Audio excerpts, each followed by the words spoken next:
China aims to boost trade interest in Eastern Europe amid trade row with USTHE. Chinese Prime Minister is looking to expand trade ties with Central and Eastern European countries amid a growing trade row with the United States.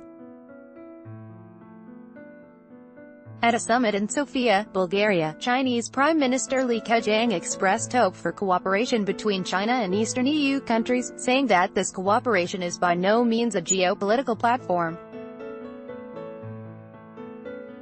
The 16-1 cooperation is by no means a geopolitical platform.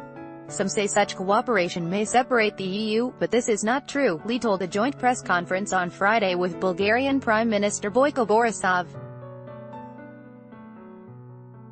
The 16 countries that are participating in the summit include EU members Bulgaria, Croatia, the Czech Republic, Estonia, Hungary, Latvia, Lithuania, Poland, Romania, Slovakia and Slovenia, as well as non-EU states Albania, Bosnia and Herzegovina, Macedonia, Montenegro and Serbia. The 16-1 summit brings China and these countries together. We hope that through our cooperation, we will improve the development of all countries involved and help them better integrate into the European integration process, Li added.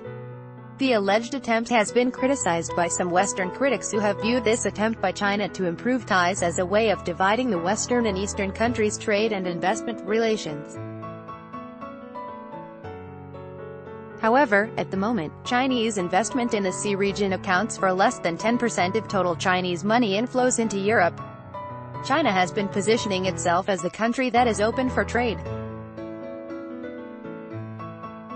Li said on Saturday that Beijing will stay on the path of economic reform and would be more flexible about permitting foreign products to enter its domestic market. For foreign products which meet Chinese consumer needs, we will open the door wider to them to come into the Chinese market, he told the 16-1 summit participants. We will lower overall import tariffs to the Chinese market, he added. The meeting took place amid two separate rows between China and the US, as well as between the EU and Washington over tariffs. In particular, China has introduced a 25% tariff on $34 billion worth of U.S. goods in response to Washington subjecting $34 billion of Chinese imports to additional taxation. In turn, the EU protested the U.S. president's decision to impose tariffs on steel and aluminum duties. When the tariffs were introduced back in May, the president of the European Commission, Jean-Claude Juncker, called the tariffs totally unacceptable and pledged to introduce counterbalancing measures in the coming hours, noting that this is a bad day for world trade. European Commissioner for Trade Cecilia Malmström also pointed out that the bloc would take any necessary steps to protect the EU market from trade diversion, adding that the bloc would now trigger a dispute settlement case at the World Trade Organization (WTO). Meanwhile, German Chancellor Angela Merkel said that Washington's import tariffs could lead to an escalation spiral in global trade.